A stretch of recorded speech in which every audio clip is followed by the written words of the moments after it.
Que le nom du Seigneur soit loué. Amen. Nous lui apportons la gloire, la reconnaissance pour ce qu'il ne cesse de faire pour nous. Amen. Alors, le frère a parlé de quelque chose qui m'a touché particulièrement, le travail de ceux qui nous ont précédés. Nous arrivons, nous voyons les choses sont faites, mais elles n'ont pas été faites toutes seules. Il y a des gens, des frères et des sœurs avant nous, qui ont consacré leur vie, leur temps, leur énergie, leurs ressources pour l'œuvre de Dieu. Et ça a été mis en réserve pour toi et pour moi. Quand nous arrivons, nous bénéficions du travail des autres. C'est pourquoi il faut être reconnaissant. Nous comprenons, bien-aimés. Il faut être reconnaissant. Le Fils de Dieu lui-même a dû travailler pour que toi et moi, nous bénéficions de sa grâce. Est-ce que nous comprenons? Amen. Paul a dû travailler dur pour que l'Église bénéficie de la grâce que Dieu lui a faite. Nous lisons rapidement 1 Corinthiens 15. 1 Corinthiens chapitre 15. Prenons à partir du verset 10. Par la grâce de Dieu, je suis ce que je suis. Et sa grâce envers moi n'a pas été vaine. C'est la pensée que j'avais sur le cœur, frère, sœur. La grâce de Dieu envers toi et envers moi ne doit pas être vaine. Elle doit porter son fruit. Est-ce que nous comprenons? Nous saisissons. Quand Dieu te fait grâce, quand Dieu me fait grâce, cette grâce, elle a un but. Elle doit porter le fruit qui est conforme à la grâce que Dieu t'a faite et qu'il m'a faite. Amen. Et la grâce de Dieu nous met au travail. Est-ce que nous suivons? Amen. Dieu a fait grâce à Noé. Noé n'est pas allé dormir. Divinement averti par la grâce divine, Noé s'est mis au travail. Nuit et jour. L'arche n'allait pas se faire toute seule. Le bras de Dieu était-il court pour faire une arche? Non. Mais Dieu lui a dit ce qu'il devait faire. Noé s'est mis au travail nuit et jour. Amen. Et la grâce de Dieu nous enseigne, frère, comment nous devons marcher, qu'est-ce que nous devons faire. Nous ne sommes pas de ceux qui disent « Dieu m'a fait grâce, ça suffit ». Non, frère, non, sœur. Nous devons nous mettre au travail pour que la grâce que Dieu nous a faite porte son fruit. Et le fruit doit être vu. Est-ce que nous suivons? La Bible parle de cet homme qui devait de l'argent à son maître. Il va implorer sa grâce parce qu'il est en position où il ne peut pas rembourser. Alors son maître lui fait grâce. Il lui épargne toute sa dette, il lui épargne même le jugement. Est-ce que nous suivons? Donc la grâce qui lui est faite, lui, il s'en réjouit. Mais quand lui, maintenant, il va vers celui qui lui doit, la grâce que lui, il a reçue, il l'a gardée pour lui. C'est-à-dire que quel a été l'impact de la grâce que Dieu lui a faite? T'as fait à toi et à moi. Nous comprenons. Et lui, il s'est réjoui d'être pardonné. Il s'est réjoui d'être libéré, délivré de son fardeau. Et puis il arrive, il voit son frère qui est sous son fardeau à lui. Alors la grâce ne porte pas son fruit. Vous remarquerez qu'à la fin, il a reçu le jugement que la grâce lui avait épargné. Est-ce que nous suivons? Nous lisons un autre passage, juste à côté, 1 Corinthiens 4.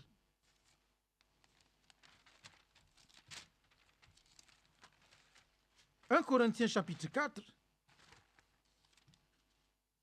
Prenons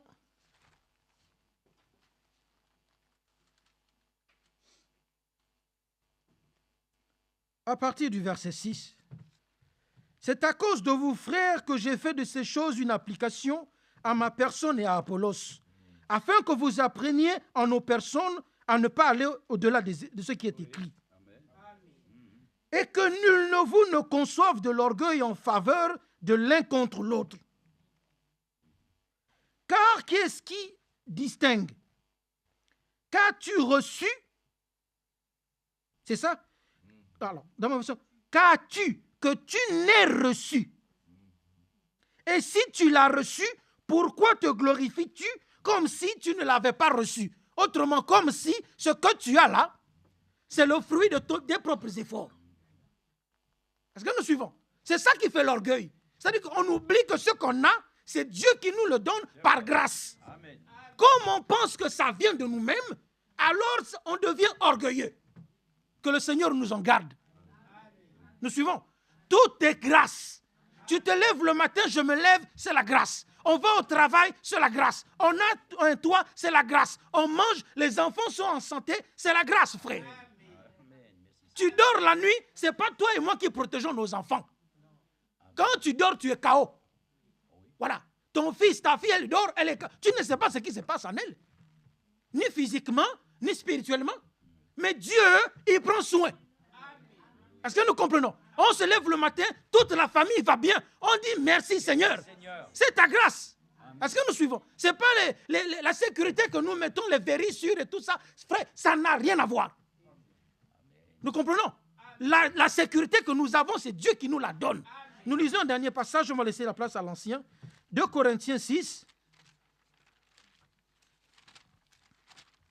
2 Corinthiens 6. Je crois que c'est bien cela.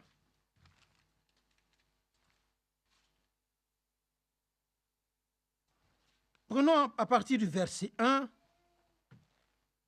Puisque nous travaillons avec Dieu, nous suivons, frère. On a écouté récemment, tout ce que nous devons faire, c'est pour la gloire de Dieu. On ne garde rien pour soi-même. Nous suivons, bien-aimés. Que le nom du Seigneur soit loué. Alors, puisque nous travaillons avec Dieu, nous vous exhortons à ne pas recevoir la grâce de Dieu en vain. Est-ce que nous suivons, bien-aimés? Je reprends ce que la grâce de Dieu ne doit pas être vaine, frère. Tous ceux qui l'ont reçu, de la Genèse à l'Apocalypse, ont porté du fruit. Et toi et moi aussi, nous devons porter du fruit qui glorifie Dieu, en conformité avec sa grâce. Que le nom du Seigneur soit loué. Car il a dit au temps favorable, je t'ai exaucé, au jour du salut, je t'ai secouru. Voici maintenant le temps favorable. Aujourd'hui encore. C'est le temps favorable. Amen. Maintenant, c'est le temps favorable. Oui. Nous suivons, bien-aimés. Oui. Voici maintenant le jour du salut. On va s'arrêter là. Que le nom du Seigneur soit loué. Amen. Levons, nous prions ensemble. Amen. Bien-aimé Père Céleste, nous venons à toi tel que nous sommes ce matin. Nous te supplions, Seigneur, d'avoir pitié de nous encore, de nous sanctifier par le sang précieux de ton Fils, par ta parole. Aie pitié pour nos manquements, pour nos faiblesses, pour nos iniquités. Père, tu as payé le prix en Jésus-Christ afin que nous puissions t'adorer, comme nous l'avons entendu, en esprit et en vérité. Nous te supplions encore ce matin que le culte, Seigneur, la grâce que tu nous as accordée de pouvoir être en vie, de venir en ce lieu et de pouvoir bénéficier de la proclamation de ta parole. Nous te supplions, Père, que cette grâce ne soit pas vaine, que les paroles que nous allons écouter, qui sont les paroles de Dieu, nous te supplions, Père, qu'elles aient l'impact juste en nous, pour produire en nous le but pour lequel tu nous accordes ta faveur ce matin. Vraiment, viens parmi nous, que ton bon esprit soit le bienvenu, que ta parole puisse être proclamée puissamment encore. Reçois toute la gloire qui t'est due, toute la louange, l'honneur et la reconnaissance. Nous te le demandons au nom de ton Fils Jésus-Christ. Amen. Amen. Que Dieu te bénisse. Nous allons laisser la place à notre frère, juste pour vous dire, quand on parle de vanité, vain, vous pouvez le traduire tout simplement aussi par le mot inutile. Voilà pourquoi nous le pensons que de toute façon, tout ce que nous ferons pour le Seigneur n'est pas inutile. C'est ainsi que nous pouvons le croire de tout notre cœur. Juste pour le dire, voyez-vous, l'Église catholique est souvent mentionnée comme étant, bien entendu, l'Église réfractaire, bien sûr, à l'Évangile. Mais je vous donne juste cet article qui est donné ici pour vous montrer que nous ne mettons aucune confiance, voyez-vous, dans les religions, et vous dire simplement même que lorsqu'on parle de l'Église orthodoxe, il y a un petit article qui dit ici que celui qui est donc le patriarche, que l'on appelle le patriarche Kirill, appelle les Russes au sacrifice contre la dégradation morale de l'Occident. Et il dit « Celui qui s'écarte du consensus est un traître à la patrie ». Dans un long entretien pour le Noël orthodoxe, le patriarche de Moscou et de toutes les Russies, anciennes espions du KGB. Donc, nous voyons un peu déjà les choses, dans quel contexte que nous sommes. Donc, frères et sœurs, nous ne mettons notre confiance en aucun homme.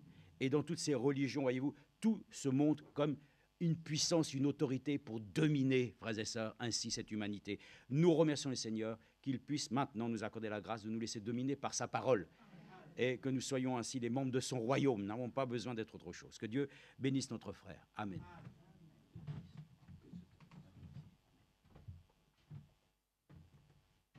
Que le Seigneur ajoute sa bénédiction à sa parole ce matin.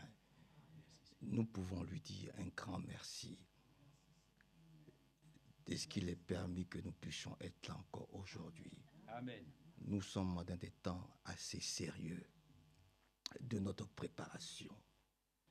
Il a été beaucoup parlé du travail des anciens. Je suis un témoin oculaire et auriculaire de ce que des anciens ont fait en Côte d'Ivoire, au Congo, et je dirais même pratiquement dans toute l'Afrique.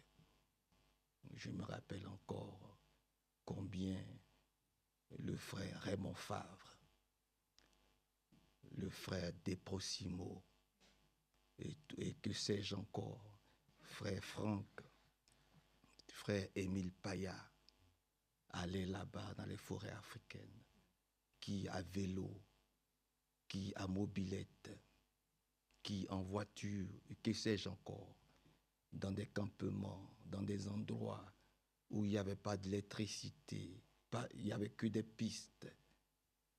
Ils y allaient. Et Dieu travaillait avec ses envoyés. Ils étaient envoyés. Amen. Je ne crois pas que quelqu'un de lui-même peut se lever, laisser sa femme, ses enfants, et puis aller là-bas, juste parce qu'il a envie de découvrir l'Afrique. Non. Ce n'était pas facile. Il y a eu beaucoup de combats, beaucoup d'attaques mystiques. Mais dans toutes ces choses, l'évangile de Jésus-Christ, le message de la fin des temps avançait. Amen. Amen. Je me rappelle encore frère Émile Paya, qui a donné une voiture au frère Loukou Benoît, qui donnait des torches. On entendait à l'époque parler d'un certain Jean Roland. Vous comprenez? Par la grâce de Dieu, que Dieu soit loué. Amen. Voyez-vous. Donc, effectivement, ces frères-là ont travaillé. Je suis témoin de ce que Barili dormait chez moi, à la maison. C'est Sarah qui était notre restauratrice. J'ai déjà montré les photos à frère Hervé. Nous étions tout minces, tout petits, on avait 22, 23 ans. Demandez-lui, je lui ai montré les photos. Chez moi, avec Raymond Favre, avec frère Barillier. Quelquefois même, on était sans chaussures. Je t'ai montré les photos. On était quelquefois sans chaussures. Tout frère. 22, 23 ans. Frère Barillier était là. Il était avec nous. On entrait là-bas par les pistes et tout ça. J'étais avec lui. Je suis un témoin de ce que Raymond Favre a eu à faire en Afrique. Je suis un témoin de ce que Barillier a eu à faire. Ils ont travaillé. Amen. Amen. Le résultat, c'est quoi? C'est qu'il y a des millions aujourd'hui de personnes. Donc, ceux qui les critiquent, vous perdez votre temps. Oui, c'est vrai. Que Dieu nous bénisse. Son nom soit très élevé. Maintenant, ailleurs, il est dit, travaillez à votre salut. Amen. Donc, c'est ce que nous sommes en train de faire ici aujourd'hui. Nous ne cherchons pas la première place. C'est important. Nous ne cherchons pas la première place. Nous voulons être à la place où Dieu lui-même nous habille. Voilà. Maintenant, la question, après avoir dit tout ça, qui est le plus important dans l'Église? C'est ça la question. Est-ce que parce qu'ils ont travaillé, Parce que quand nous avons lu les versets, oui, c'est pas parce que... Oui, oui. Maintenant, qui est le plus important dans l'Église?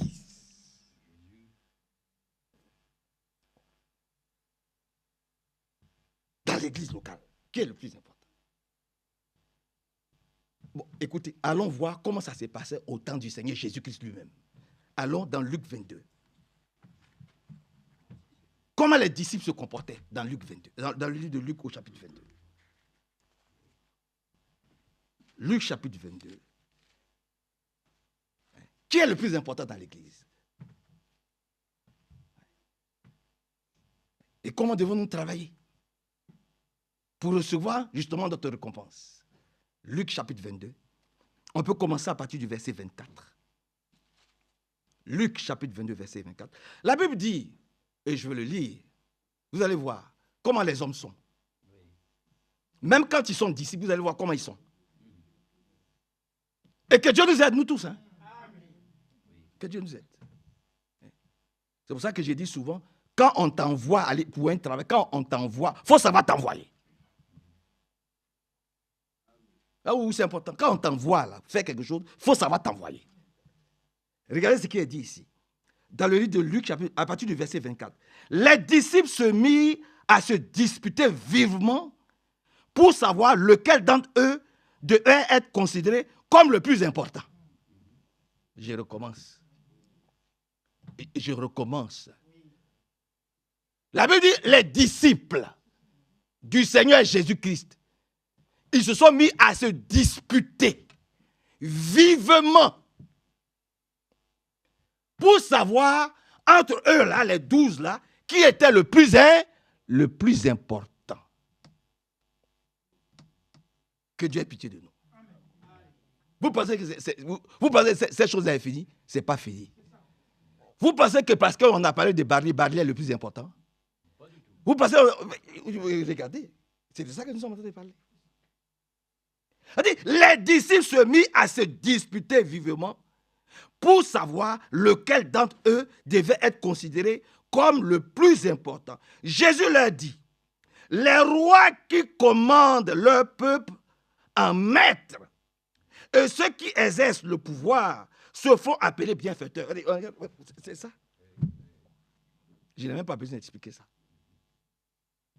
Oh, c'est grâce à moi qu'il y a eu le RSA. C'est moi.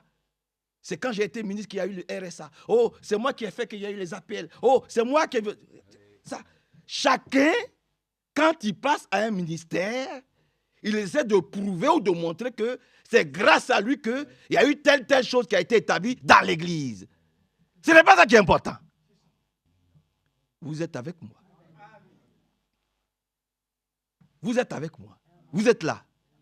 Voilà. Chacun essaie de créer une atmosphère ou de créer quelque chose qui prouve qu'il a un impact sur les autres. Vous voyez? Mais ça n'a pas commencé aujourd'hui. Ce n'est pas une question d'avoir un impact sur les autres. C'est une question d'être dans le plan divin. Votre main est faible. Quand Dieu ne t'a pas dit de faire quelque chose, ne fais pas. Ne copie pas sur l'autre. Fais ce que Dieu t'a demandé de faire. Sois à ta place. Et laisse l'autre tranquille à sa place. Quand tu n'as pas été appelé à faire quelque chose, amen. Même si on te dit de le faire, si tu sais que tu n'as pas été appelé à le faire, mais ne le fais pas. Frère Michael, quand nous étions à Grenoble, je lui ai dit, bon, viens, Hervé est là. Comme c'est toi qui es un peu l'ancien là-bas, frère Michael Massiko, que tout le monde connaît, j'ai dit son nom. Viens, sois devant. Parce que je prêchais ici, et après ici, j'allais directement sur Grenoble.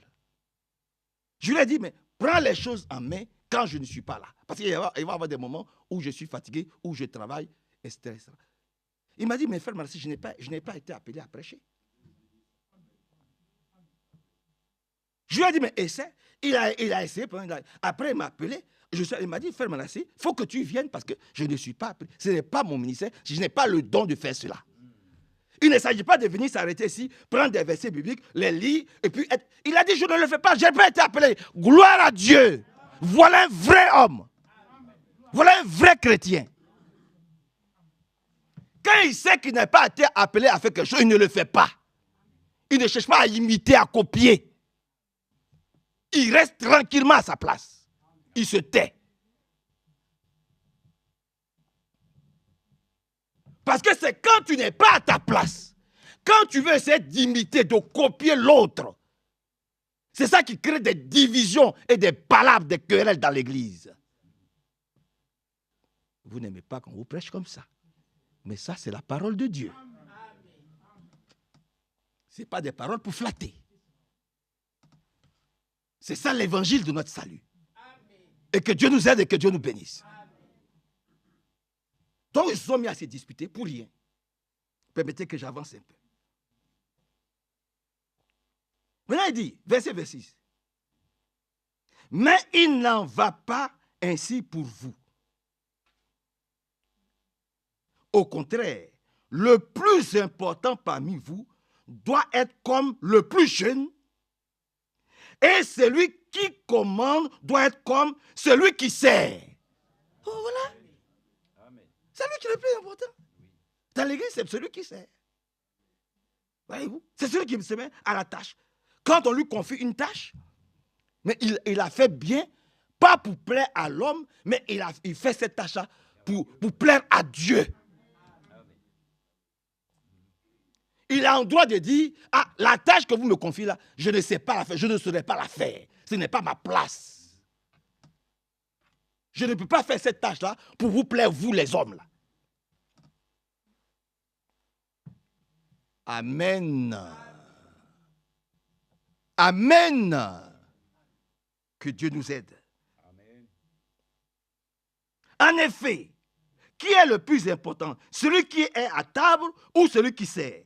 Celui qui est à table, n'est-ce pas? Eh bien, moi, je suis parmi vous comme celui qui sert. Alléluia.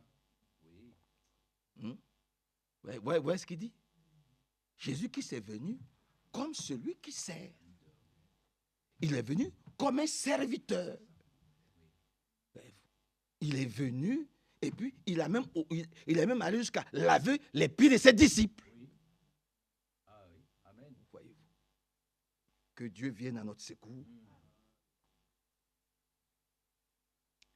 et qu'il nous bénisse beaucoup. Maintenant, qui est le plus grand? Parce qu'ils ne sont pas allés seulement qui est le plus important, ils sont allés qui est le plus grand. Voyez-vous. Mais il faut qu'on voie tout ça aussi, frère. Vous êtes avec moi ce matin. Après, nous allons voir la prédication. C'est par rapport à l'introduction. Qui est le plus grand? Et retournons un peu dans Luc chapitre 9. Luc au chapitre 9.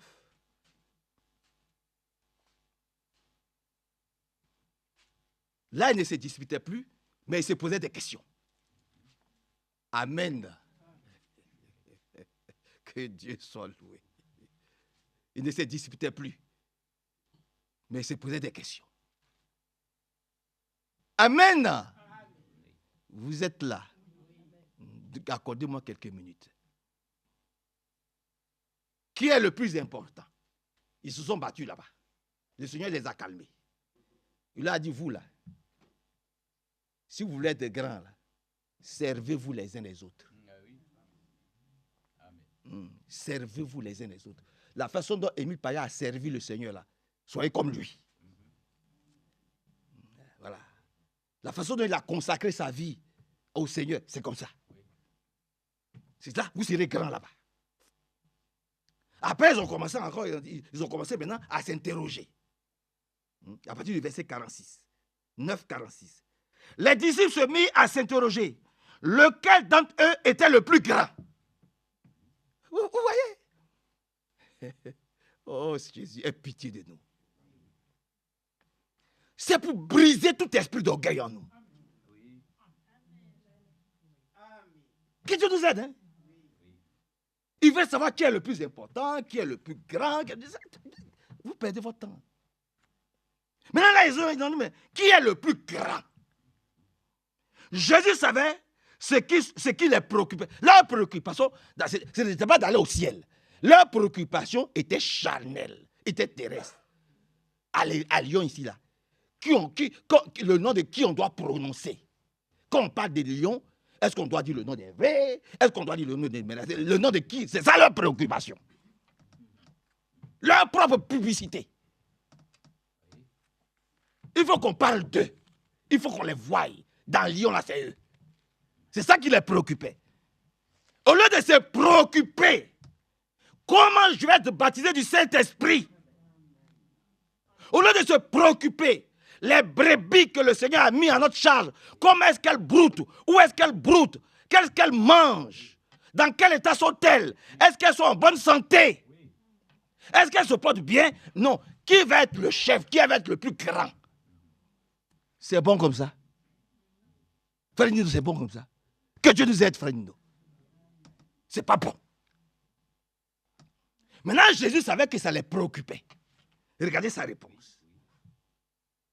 Jésus savait ce qui les préoccupait. Il prit alors un enfant, le plaça auprès de lui et leur dit, celui qui reçoit cet enfant par amour pour moi, c'est moi qui le reçois. J'espère que vous comprenez la profondeur de ce que dit le Seigneur. Ce n'est pas aller du verset biblique, permettez-moi que je laisse comme c'est écrit. Et celui qui me reçoit celui qui m'envoie. Car celui qui est le plus petit parmi vous tous, là, celui qui est le plus petit, c'est lui qui est le plus grand. Amen. En autre terme, celui qui s'humilie. Celui qui ne recherche pas ces choses-là, c'est celui-là que je vois comme le plus grand dans l'église. Que Dieu vous bénisse. Amen. Et que son bon nom soit. Allons dans Matthieu 18. Ah, ils ont quand même embêté un peu le Seigneur. Hein. Allons dans le livre de Matthieu 18. Là encore, ils ont posé la même question. Ils ont dit, verset 1. À ce moment-là, les disciples s'approchèrent de Jésus et lui demandaient, qui est le plus grand dans le royaume des cieux? Donc, d'abord, qui est le plus important? Qui est le plus grand dans l'église? Maintenant, dans le royaume de Dieu là-bas, qui est le plus grand? J'espère que vous suivez. Vous êtes avec moi, vous suivez. Premièrement, alléluia. Vous êtes là. Premièrement, ils disent, Seigneur, ils se donnaient des coups de poing, des coups de pied. Je parle des disciples. Hein? Je parle des disciples. Dans la présence du Seigneur, ils se donnaient des coups de poing, des coups de pied. Pour savoir qui est le plus important. Là, ils ont tous échoué. Le Seigneur n'a pas dit, ah Pierre, c'est toi qui es le plus grand, viens. Le Seigneur n'a pas dit, ah Jacques, c'est toi qui es le plus important, viens.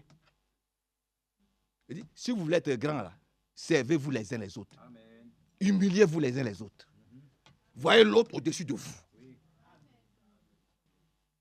Arrêtez de détruire les œuvres de vos dévanciers. Parce que si vos dévanciers, s'ils devaient chercher qui était le plus grand, qui était le plus gros, qui était le plus fort, qui a fait le plus voyage de monnaie, on ne serait pas arrivé là. Vous ne serez pas assis ici. Les frères, comment ça s'appelle? Le frère d'Italie, le frère de Milan. Là. S'ils avaient Franco, on ne serait pas là aujourd'hui. C'est lui qui nous envoyait les brochures là-bas, en Afrique là-bas. Que Dieu le bénisse. Amen. Merci Seigneur. Maintenant, qui est le plus important? Qui est le plus grand? Et puis, dans le ciel là-bas, au ciel là-bas, qui est le plus grand?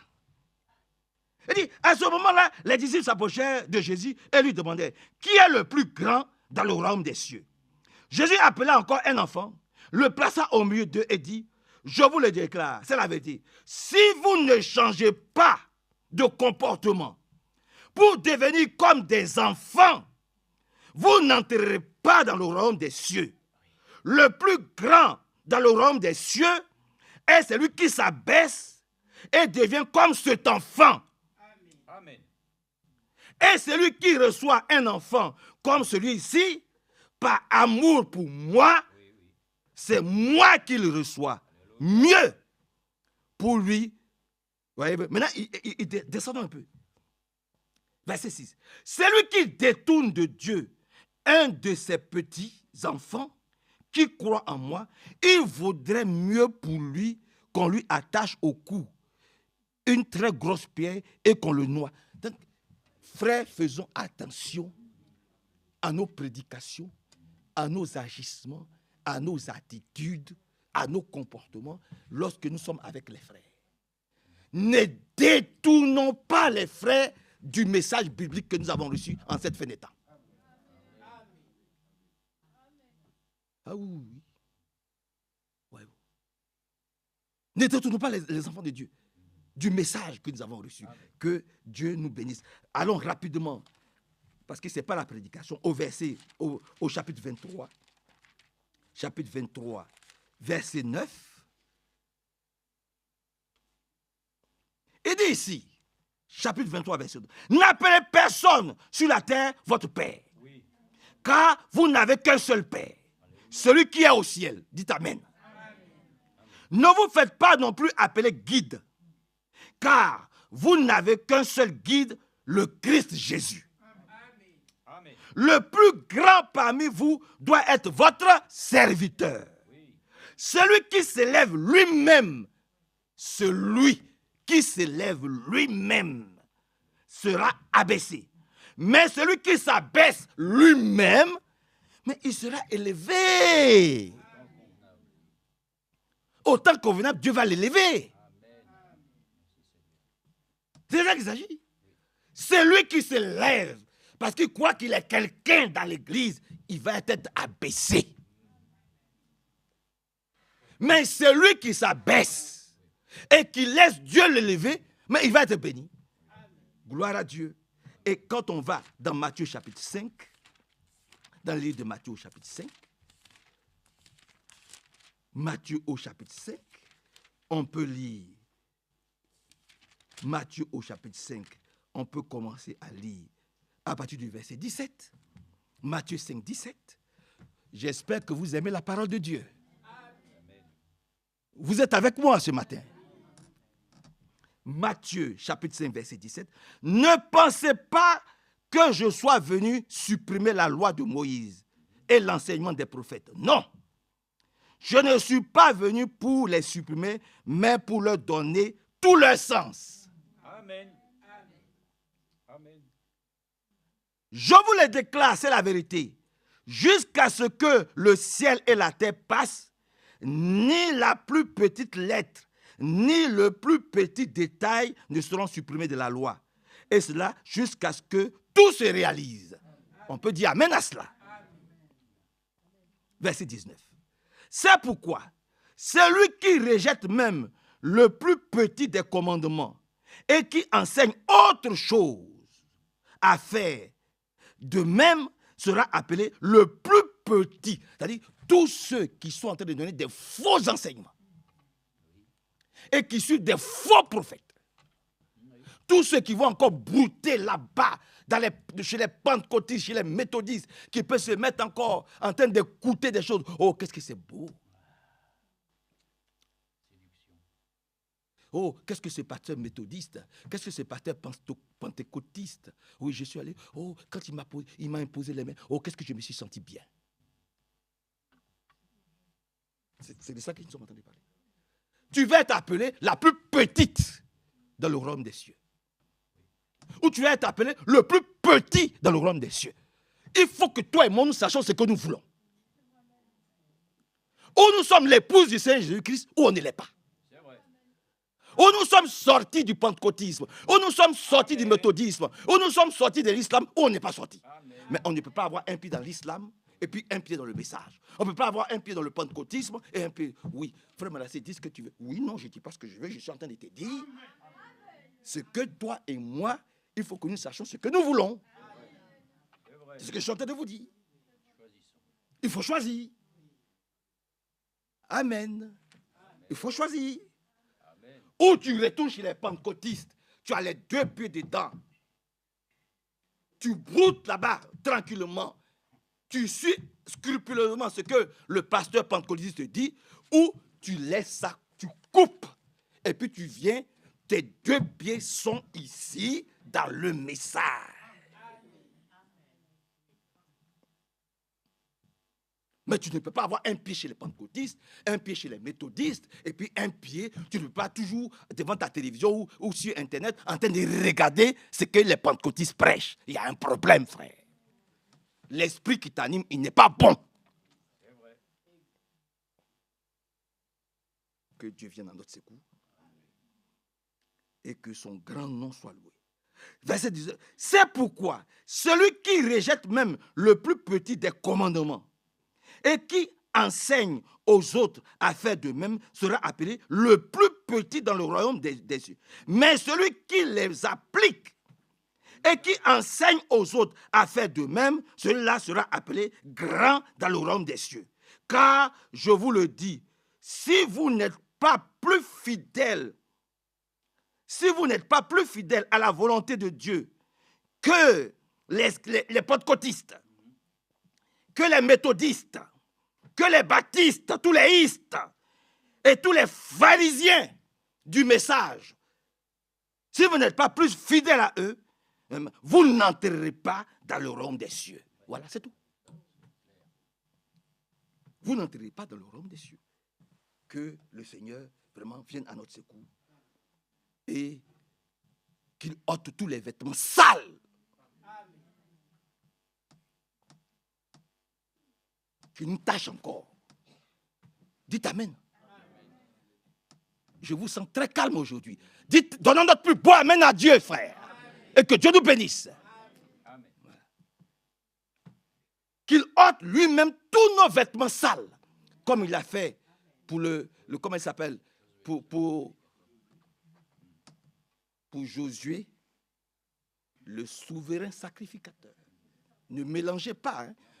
Ce n'est pas Josué, fils de Nun. Ah oui. Lisons. Je crois que c'est dans Zacharie. Il ne faut pas mélanger la chose. Hein. Ah oui. Attention. C'est Josué, le souverain sacrificateur. Parce qu'il y a beaucoup qui croient que c'est Josué, fils de Nun. Non. Attention. C'est dans Zacharie chapitre 3. Ah oui. C'est le souverain sacrificateur.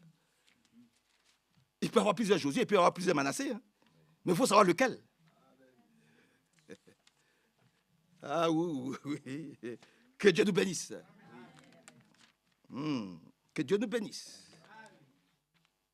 Si vous croyez que c'est le Josué, fils de nous, non, vous faites erreur.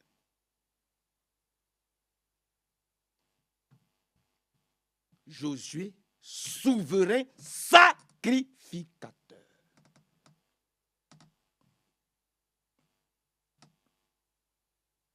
Zacharie, chapitre 3.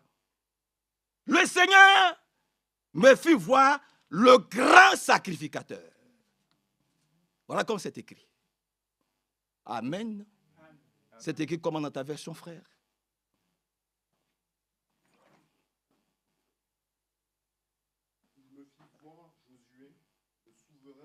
Le souverain sacrificateur. C'est de ça qu'il s'agit.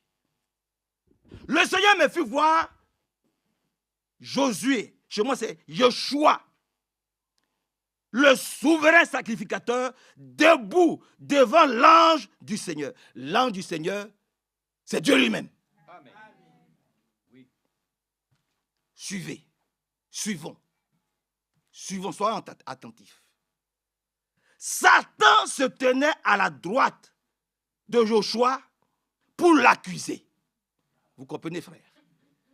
Satan, il se trouvait à la droite de Josué pour l'accuser. L'ange dit à Satan, l'accusateur, l'ange de l'Éternel dit, que le Seigneur te réduise au silence, Satan, au nom de Jésus. que toutes les accusations du diable aujourd'hui, tout ce que Satan pourra dire contre nous, sur nous, envers nous, que Dieu au ciel, au nom de Jésus-Christ, le réduise aussi au silence.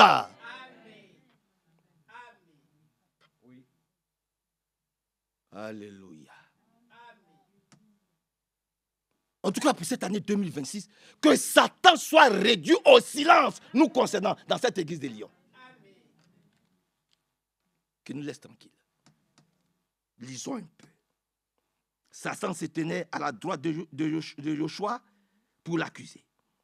L'ange dit à Satan, l'accusateur, que le Seigneur te réduise au silence. Satan, oui, qu'il te réduise au silence. Lui qui a choisi Jérusalem. Yeshua n'est-il pas en effet comme un tisson arraché du feu?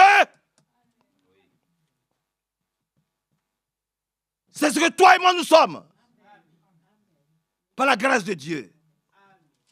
Yeshua, debout devant l'ange, était vêtu d'habits sales. Oh Seigneur. L'ange ordonna à ceux qui l'accompagnaient de les lui enlever. Puis il dit à Yeshua, je t'ai débarrassé de ta faute et je te revêtirai d'habits de fête. Dis Amen. Que Dieu soit loué. Que Dieu soit glorifié. Que Dieu soit exalté. Oui, il s'est présenté là. Quelquefois, vous voyez, quand on arrive, parce qu'il y a des prédicateurs qui aiment bien flatter le peuple de Dieu. Ils aiment bien se faire aimer en prêchant. Oh, Dieu, il est amour.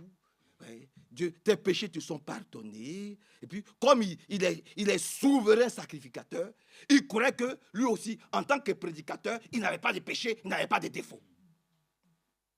Il croyait qu'il était propre, avec ses beaux vêtements, bien vêtus, avec sa grosse Bible. Il est venu se présenter devant Dieu. L'accusateur aussi était là. Et puis, l'accusateur a commencé à le démonter. Et puis, lui-même, quand il se réveille, il voit que, oh, il est couvert de péché. Il est couvert d'ordures, de souillures. Lui qui croyait être propre. Lui, souverain sacrificateur, prédicateur, bac plus 10, docteur en théologie.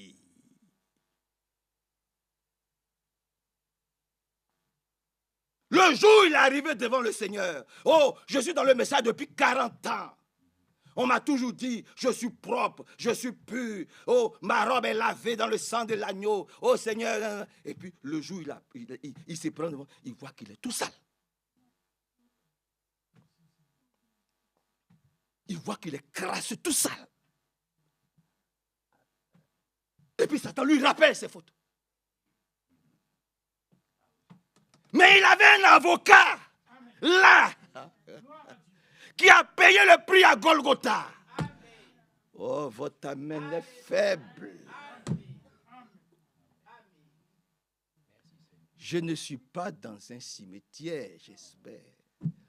Quand tu rentres dans un cimetière,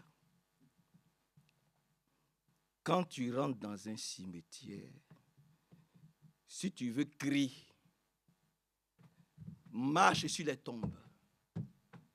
Brise les croix des tombes. Tu ne verras personne venir. Tu n'entendras personne crier. Personne ne va remuer. Rien. Pourquoi? Pourquoi? Pourquoi? Mais parce qu'ils sont morts. Personne ne va réagir. Donne un coup de pied à un cadavre. Balafle, insulte-le, crache sur lui. Il est mort. Il ne réagira pas. Mais quelqu'un qui sait qu'il est vivant, qu'il est un avocat, alléluia, et qui sait qu'il est un accusateur, qui est là, qui le guette matin, midi, soir, pour l'accuser de tous les maux, nuit et jour, il est là pour t'accuser. Lorsque tu as compris ce que le souverain sacrificateur est en train de vivre, tu dis, Seigneur, oui, j'écris mon plus beau Amen à Dieu. J'ai conscience que, Seigneur, réellement, j'ai un avocat. Satan va venir, il va dire, mais regarde, Seigneur, tu n'as pas dit que la brebis doit être sans tache, ni ride, ni rien de semblable. Tu n'as pas dit qu'aucun malade ne doit rentrer dans le royaume des cieux. Mais pourquoi cette soeur est malade? Et puis tu l'acceptes. Et puis Jésus-Christ est là, il se tient là. Il a dit, oui, j'ai porté ces maladies à Golgotha. Dis amen. Oh, ton amen est faible. Ton amen est faible.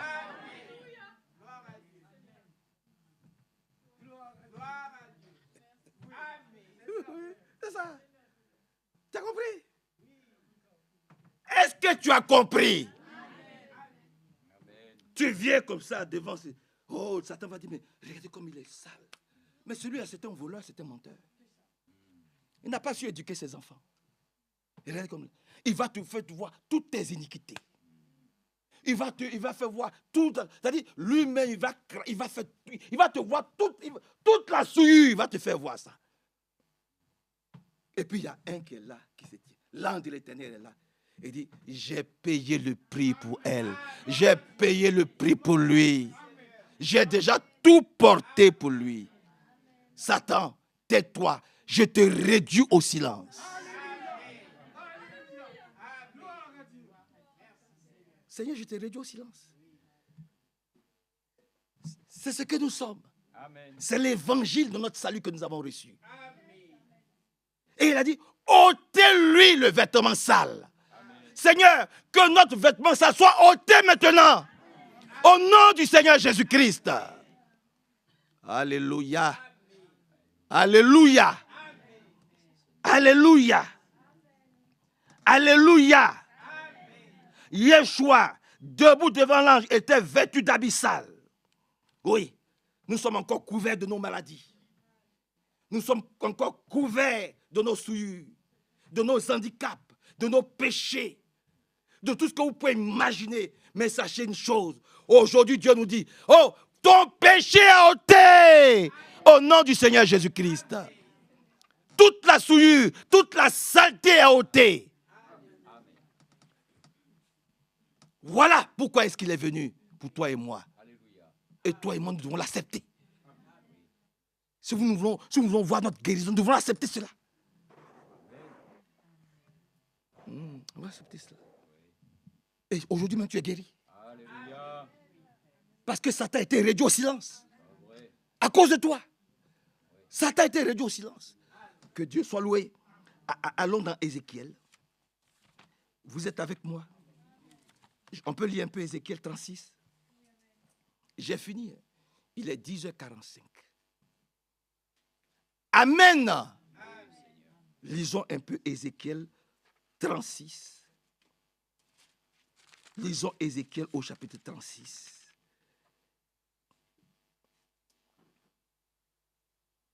Regardez ce qu'il dit. Ça s'adresse à l'église des Lions. Prenez ça comme pour nous. Alléluia. Que Dieu nous bénisse puissamment. Il dit, en effet, verset 24. En effet, je vous prendrai du milieu de la population du lion.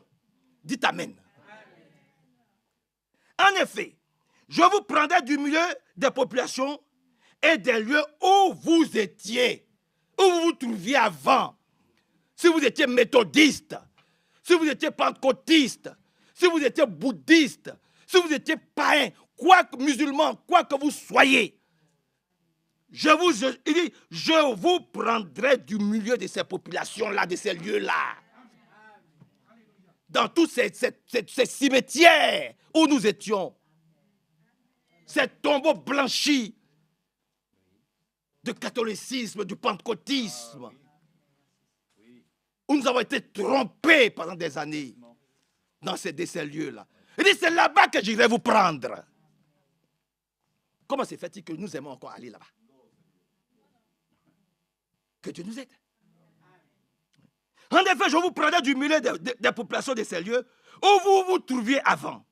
Je vous rassemblerai et vous ramènerai chez moi, sur terre ici, chez moi, ici à Lyon. Au rocher, je vous ramènerai. Alléluia. Ah, il faut toujours prendre la chose comme pour nous. Alléluia. Je verserai sur vous de l'eau pure. Amen.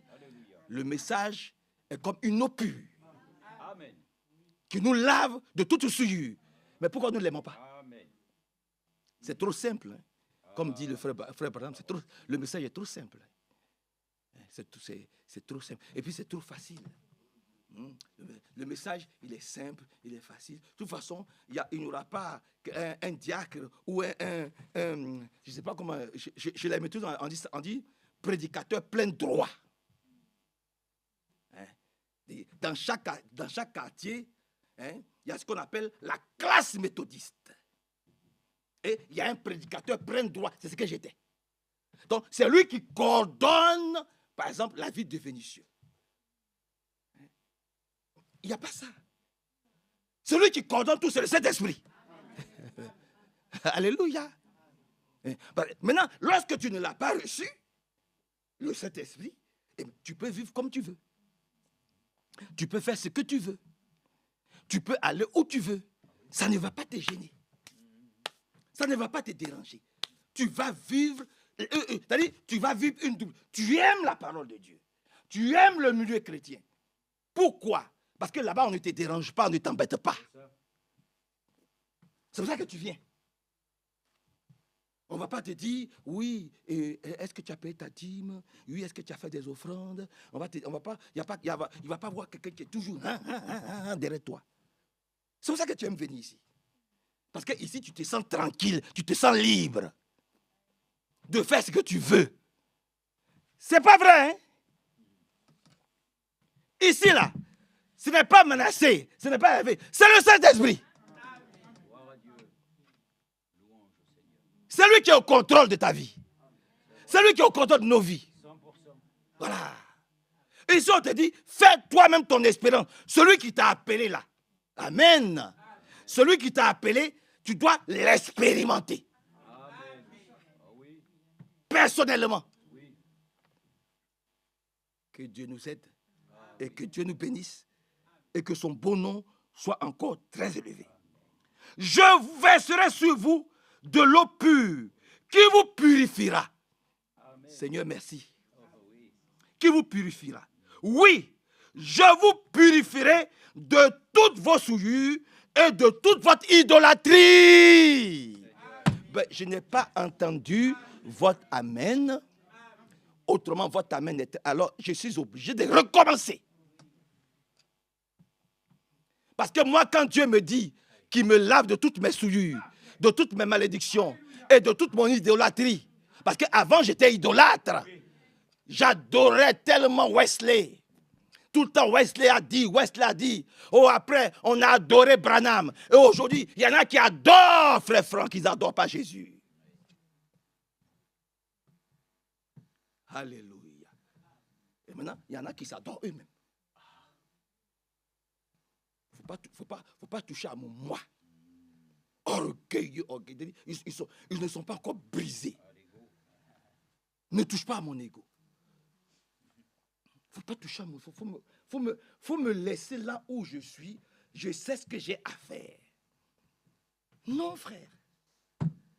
La parole doit te briser. Amen. Dieu, c'est un Dieu. Hein? Dieu, il est Dieu. Oui. Il a brisé son propre fils. Jésus a dit, mais si seulement cette coupe pouvait s'éloigner de moi. Alors il dit, mais toutefois que ta volonté soit...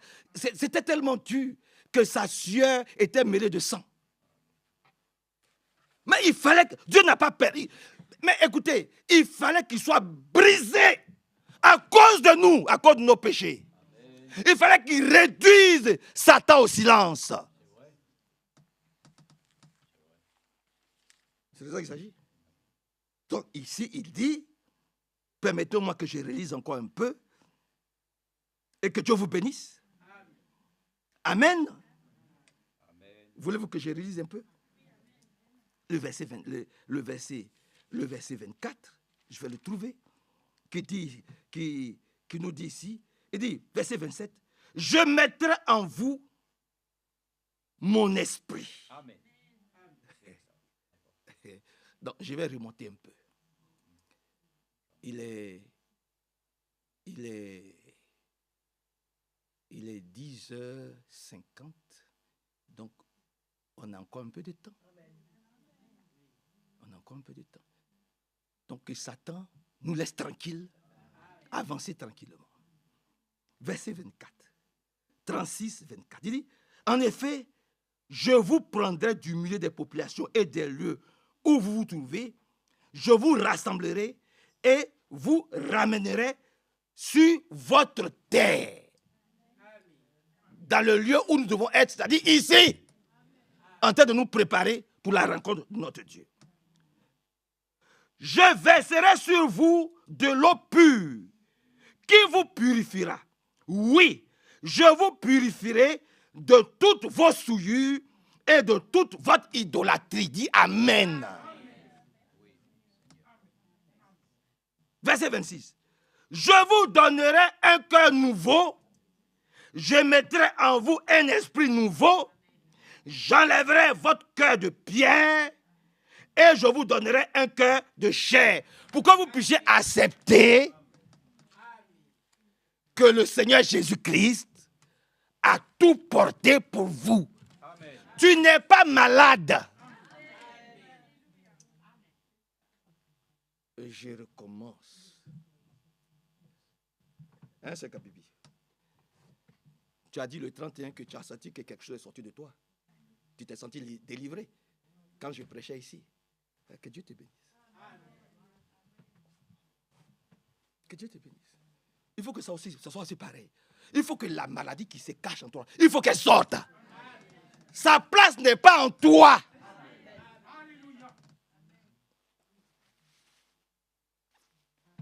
Amen. Et encore Amen. L'esprit qui se cache, il doit sortir. Il y a une femme qui est venue, elle avait 7 démons.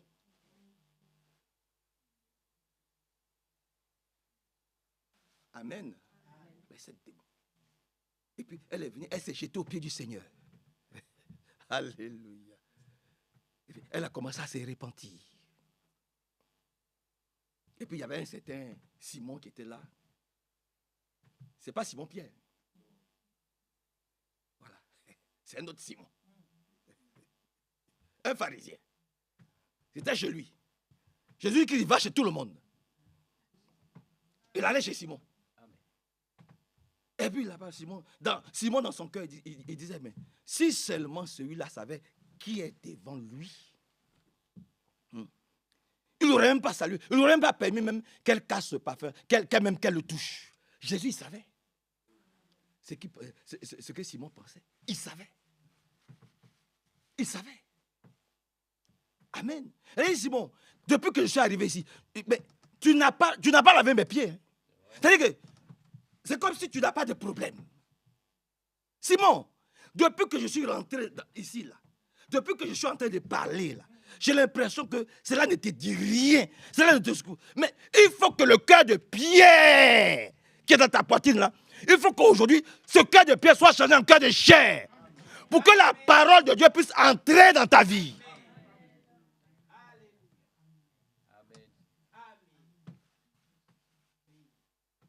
Pour qu'elle te guérisse. Il faut que ton cœur change.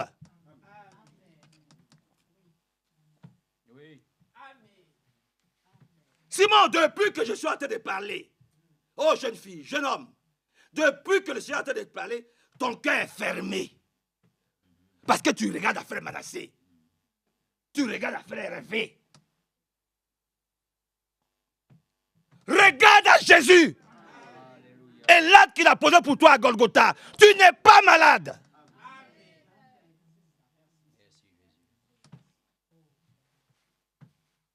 Tu n'es pas malade. Dis seulement, Seigneur, change ce cœur de pierre. Change-le en cœur de chair. Et que je sois une femme soumise à Jésus-Christ. Que je sois un jeune homme soumis à ta parole. Tu trouveras ta guérison tout de suite, là, maintenant. Là. Dis-le dans ton cœur, tu vas voir. Et puis demain, va faire les tests. Tu vas voir.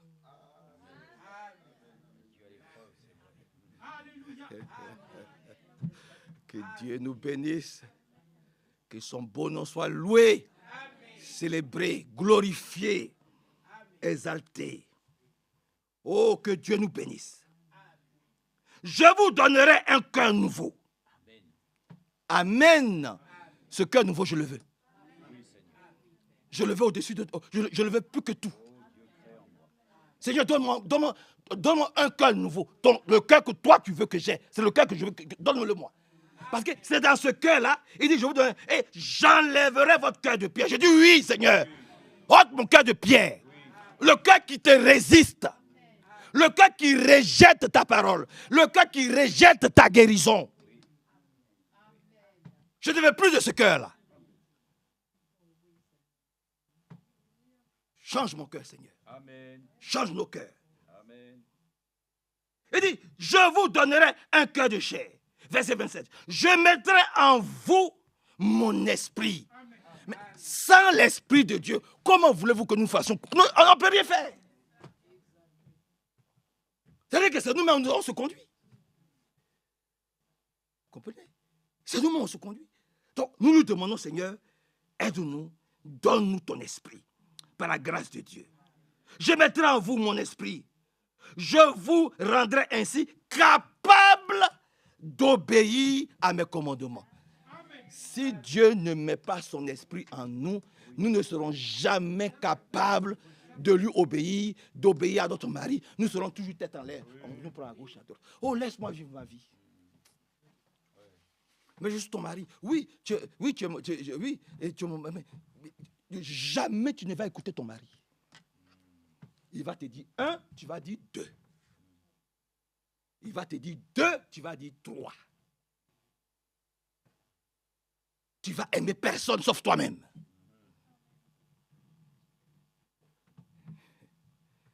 Je parle de l'église. Parce qu'il y en a qui se regardent tout de suite. Ils parlent de moi, je parle de personne, je connais la vie de personne. L'église est comparée à une femme. Votre amène est faible. C'est pour ça que je parle comme ça. Parce que l'église est comparée à une femme. Et le prophète peut dire, il n'y a pas encore plus malade que l'église. Parce qu'ils rejettent l'évangile de leur propre salut. Ils ne veulent pas guérir. C'est toi-même qui ne veux pas guérir. C'est toi-même. Sinon, tu n'es pas malade.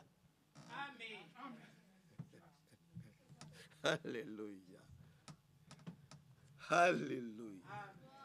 Tu n'es pas mort. Tu ne mourras jamais. Votre amène est faible. Sinon, nous allons rester jusqu'à demain matin. Que Dieu nous bénisse. Alors un jour, il y a 2 sœurs. Elles ont fait appel au Seigneur. Elles savaient que le Seigneur était capable de tout. Elles savaient. Il y a une qui s'appelle Marthe, il y a une qui s'appelle Marie. Elles ont fait appel au Seigneur. Le Seigneur dit, ta maladie là, cette mort là, alléluia, c'est pour que Dieu soit glorifié. Ce n'est pas pour mettre tes soeurs à l'épreuve, ce n'est pas pour mettre tes parents à l'épreuve, ce n'est pas pour mettre ton mari à l'épreuve, ce n'est pas vrai. C'est pour que Dieu soit glorifié. Et puis il a laissé traîner la chose. Parce qu'il y avait une parmi, et il y avait Marthe qui n'était pas encore, vous voyez, ce qu'elle doit être. C'est pour ça qu'il a laissé traîner les choses. Il sait tout. Si ça traîne, attends. Mais il y a de l'ordre que tu dois mettre dans ta vie. Dis Amen. C'est pour ça que Dieu permet que ça traîne un peu. Mais il y a des choses que tu dois mettre en ordre. Il est resté 4 jours. Et puis après, il est venu. Il a dit, oui, qu'est-ce qui se passe? Je dis, mais Seigneur, tu aurais été là, ton ami Lazare, il ne serait pas mort. Il a dit, oui, je sais. Mais il n'est pas mort. Il a dit, si, il est mort. Il a dit, non, il n'est pas mort. Le Seigneur dit, non, il n'est pas mort. Il dort. Il a dit, oui, il dort, mais je sais. Bon, écoute, je vais le ressusciter. Il a dit, oui, Seigneur, je sais qu'au dernier jour, le Seigneur dit, non. Tu n'as pas compris la prédication. Je parle de maintenant, tu es guéri. Maintenant, il te restaure totalement. Elle dit, mais Seigneur, ce n'est pas possible. Et le Seigneur dit, si, c'est possible. Je vais te prouver que tu es guéri. Donne ton plus beau amen à Dieu. Alléluia. Elle a dit, bon, le Seigneur, là, vraiment, lui, quand il fait ses affaires, là, moi, je comprends. L'autre, elle s'est assise, elle a commencé à écouter la prédication, vraiment, avec beaucoup d'assiduité. Marie, elle a dit, ah, attends, je vais encore recevoir ce qu'il me dit. Marie, elle a commencé, elle passe ici, elle prépare là, elle fait ci. Et puis, elle est venue encore, elle veut se mettre à évangéliser le Seigneur. Il y en a il faut qu'ils évangélisent, il faut qu'ils disent au Seigneur ce qu'il doit faire, ou ce que les autres doivent faire. Mais Seigneur, tu ne peux pas dire à ma soeur Marie de laisser l'église tranquille un peu. C'est toujours elle qui est en prière. Mais vous n'avez pas prié aujourd'hui. C'est toujours elle qui est en prière. C'est toujours elle qui est à tes pieds. C'est toujours elle qui a des supplications. C'est toujours elle qui sait demander ceci ou cela. Elle ne peut pas venir m'aider un peu. Le Seigneur lui dit, mais Marc, tu t'occupes de... Je ne t'ai pas dit que je vais ressusciter. Je vais ressusciter Lazare. Mais tu te préoccupes de peu de choses. Hein. Ta soeur Marie, elle a choisi la meilleure part. Mais bon, vous l'avez mis où? On dit, voilà, mais ôtez la pierre. C'est ça, là, c'est là où il y a le problème. Personne ne veut être disposé à ce que Dieu entre dans son cœur. Le Seigneur aurait pu lui-même ôter la pierre. Mais il a dit, vous-même, vous là, vous, ôtez la pierre. Il faut que toi-même, tu ôtes la pierre. Tu as quelque chose à faire pour que Jésus-Christ entre ce matin. Répands-toi, dispose-toi, dis Jésus-Christ, ce matin, mon Seigneur, mon Dieu, je veux te recevoir comme mon maître absolu. Mon Seigneur, mon Sauveur, mon guérisseur. Je te mets à l'épreuve ce matin. Prouve-moi que tu m'as choisi en me débarrassant de ces démons, de cette maladie. En délivrant mon fils. En délivrant ma fille. En me libérant. Alléluia. Oh, je suis en train de vous prêcher le message. C'est le message. Alléluia, c'est le message. On n'est pas dans un cimetière. Dans les cimetières, il ne se passe rien. Mais au milieu des vivants, il se passe des choses. Et dans l'église du Dieu vivant, il doit y avoir des miracles, des prodiges, des résurrections, des guérisons. Que Dieu nous aide. Et que son beau nom soit loué, glorifié, exalté. Oui, d'observer, de pratiquer les règles que je vous ai prescrites. Alors, vous habiterez dans le pays que j'ai donné à vos anciens. Vous serez mon peuple et je serai votre Dieu. Dieu n'a pas un peuple de malades. Votre amen est très faible. Il était avec eux pendant 40 ans, dans le désert. Quoi qu'il ne soit pas en eux, mais qu'il soit avec eux. Il n'a jamais permis qu'un seul tombe malade. Il n'a jamais permis que leur sandales sous. Il n'a jamais permis qu'ils soient sans vêtements. Ils étaient comme la prunelle de ses yeux. Et c'est ce que nous sommes. Que Dieu nous aide.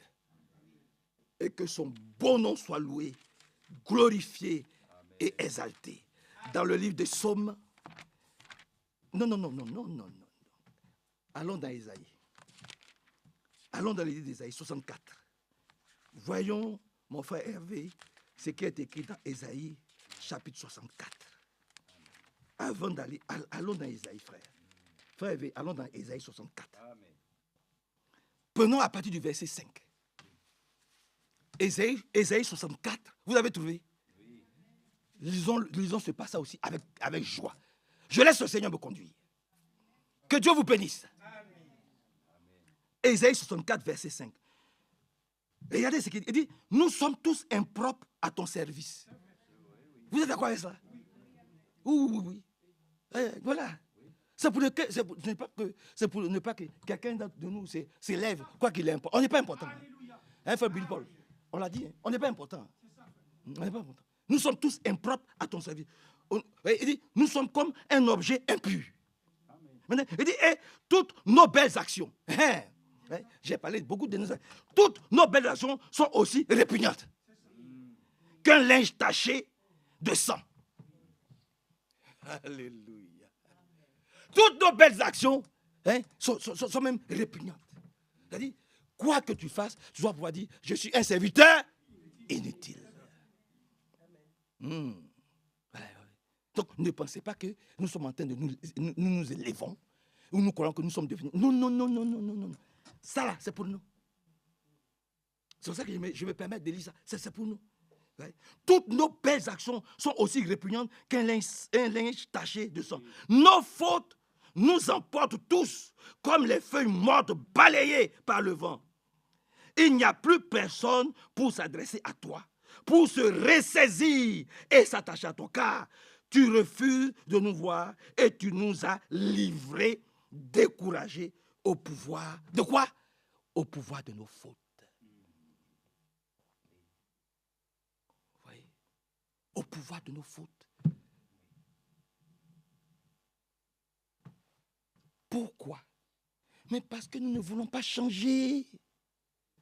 Parce que nous disons, oh, moi, je connais ici à Lyon des gens qui m'ont dit à moi, frère Manassé, tant que frère Fan vit, moi, si je veux, je viens à l'église. Si je veux, je ne viens pas à l'église. Je peux vivre comme je veux. Je peux faire ce que je veux. Maintenant, le Seigneur a repris frère Fan. Vous allez devenir quoi? Vous qui voulez vous appuyer sur lui. Vous comprenez, frère? Sœur, est-ce que vous êtes là? Que Dieu vienne à notre secours. Voilà notre état. Notre état est décrit ici. Maintenant, allons dans le psaume 143. Prenons rapidement le psaume. Donnez-moi 5 minutes. Allons dans le psaume 143. Voilà notre état. Dans le psaume 143, pour aller vite, pour aller vite, nous avons vu ce que nous sommes. Maintenant, regardez ce que le Seigneur fait pour nous. Psaume 143, pour aller vite, verset 10. Apprends-moi à faire ta volonté.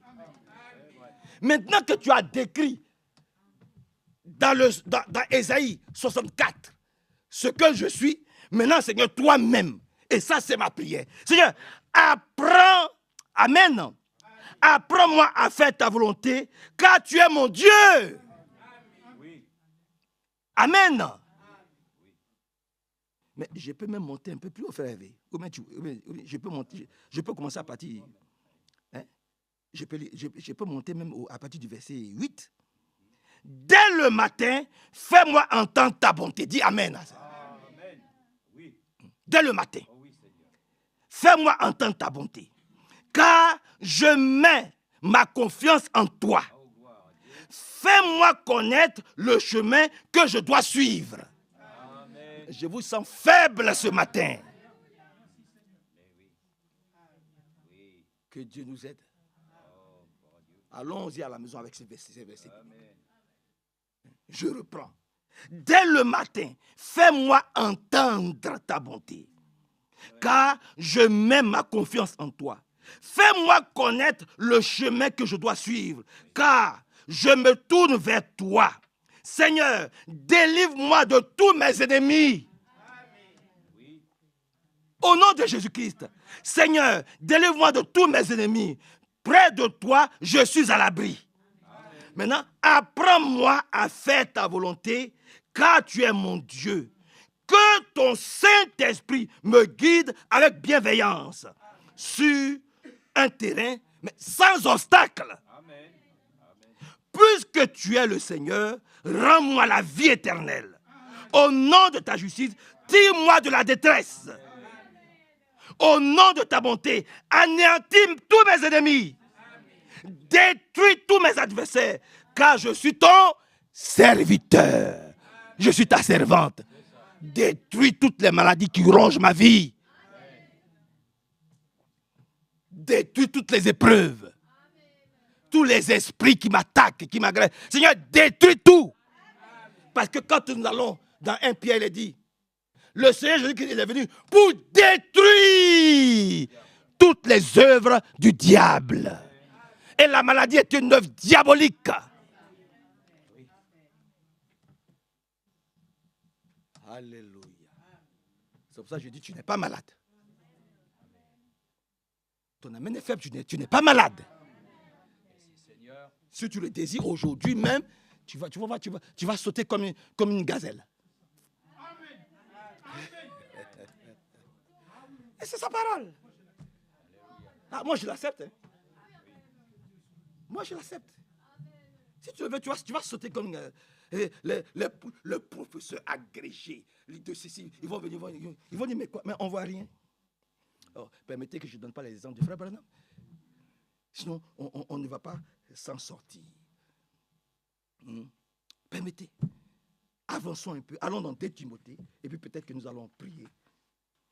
Que le Seigneur ôte tous nos vêtements sales aujourd'hui. Que tous nos vêtements sales soient ôtés au nom du Seigneur Jésus-Christ. Au nom de Jésus. Tous les vêtements sales. Nous voulons sortir propres, purifiés, sanctifiés, lavés de tout vêtement sale. 2 Timothée chapitre 4. Je peux prendre, si vous le permettez, bon, pour aller vite, parce que je vous ai dit 5 minutes, pour aller vite. 2 Timothée 4 et 18. Le Seigneur me délivrera encore de tout mal et il me fera entrer sain et sauf dans son règne céleste. Dis Amen. Le Seigneur nous délivrera, nous tous, de tout mal, de tout mot,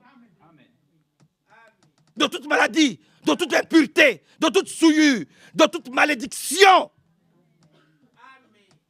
Pour que nous puissions entrer dans son royaume, complètement purifiés, lavés de toute souillure. Je recommence. Le Seigneur me délivrera encore de tout mal. Et il me fera entrer sain et sauf dans son règne céleste. À lui soit la gloire pour ce temps et pour l'éternité. Que Dieu nous bénisse beaucoup. Que Dieu nous bénisse beaucoup. Qu'il nous inonde de son esprit. Demandons-lui, Seigneur, donne-moi un cœur nouveau. Oui. Ôte ce cœur de pierre, ce cœur qui te rejette, ce cœur qui refuse d'accepter. Seigneur, ce cœur qui refuse d'accepter ta guérison. Alléluia. C'est cela. Il faut qu'il nous donne un cœur de chair. Un cœur qui dit, Seigneur, oui, je suis là. Prends-moi. Prends mon fils. Prends ma fille. Délivre mon fils. Délivre ma fille. Délivre mon mari. Délivre ma femme. Colossiens chapitre 1, et nous allons prier. Colossiens au chapitre 1. Colossiens au chapitre 1. Alléluia. Colossiens au chapitre 1. Pour aller vite, et nous allons terminer ce verset.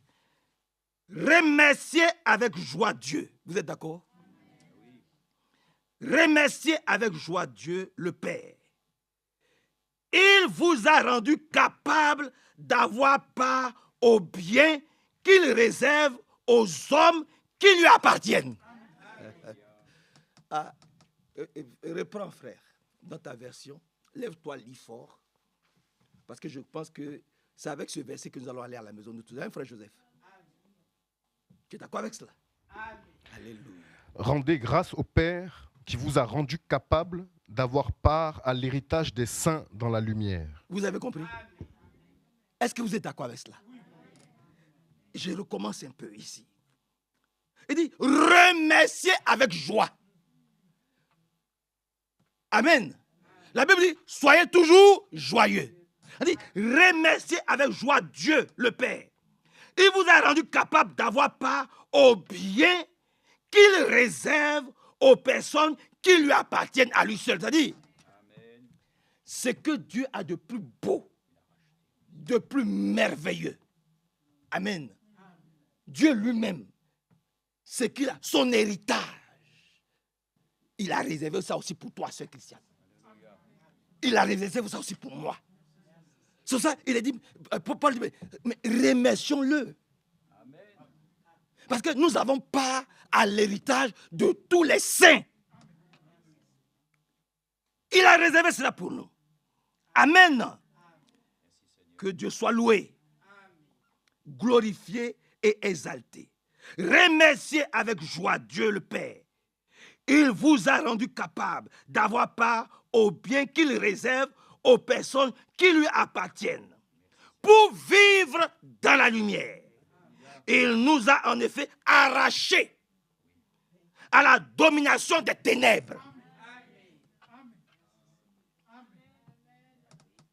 Si tu veux, tu prends. Si tu veux, tu prends pas. Mais moi, je prends. La Bible me dit aujourd'hui que le Seigneur m'a arraché des œuvres des ténèbres. C'est-à-dire que Satan n'a plus de pouvoir sur moi. Mon vêtement sale a été ôté. Les vêtements de l'iniquité, les vêtements de la maladie, les vêtements de la souillure, les vêtements de la malédiction, tout a été purifié dans le sang du Seigneur Jésus-Christ. Amen. Amen. Alléluia. C'est pour ça que quand j'étais à Faisin, il casse tous les garages. Il casse mon voisin ici. Il saute mon garage et il casse le voisin. Attends, quelquefois même on me soupçonne, mais lui, il connaît, c'est bizarre. Pourquoi toi on casse jamais ton garage? Non, on casse tout. Pourquoi toi on casse? Il y a un qui surveille. Alléluia. Il y a un qui surveille. Que Dieu soit loué. Amen. Ils ont Covid ici. Ils ont Covid là. Ça me dépasse.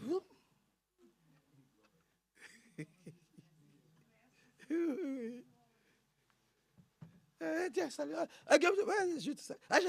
Salut. Covid me rappelle de moi.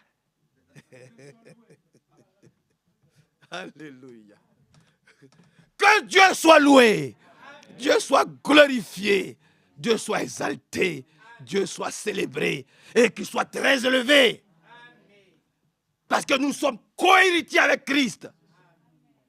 Oh, permettez que je recommence. Frère, permettez que je recommence par la grâce de Dieu.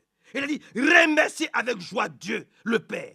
Il vous a rendu capable d'avoir part au bien qu'il réserve aux personnes qui lui appartiennent. Pour vivre, non plus dans les ténèbres, mais dans la lumière. Amen. Amen. Il nous a en effet arrachés à la domination des ténèbres. Et il nous a fait passer dans le règne de son Fils bien-aimé.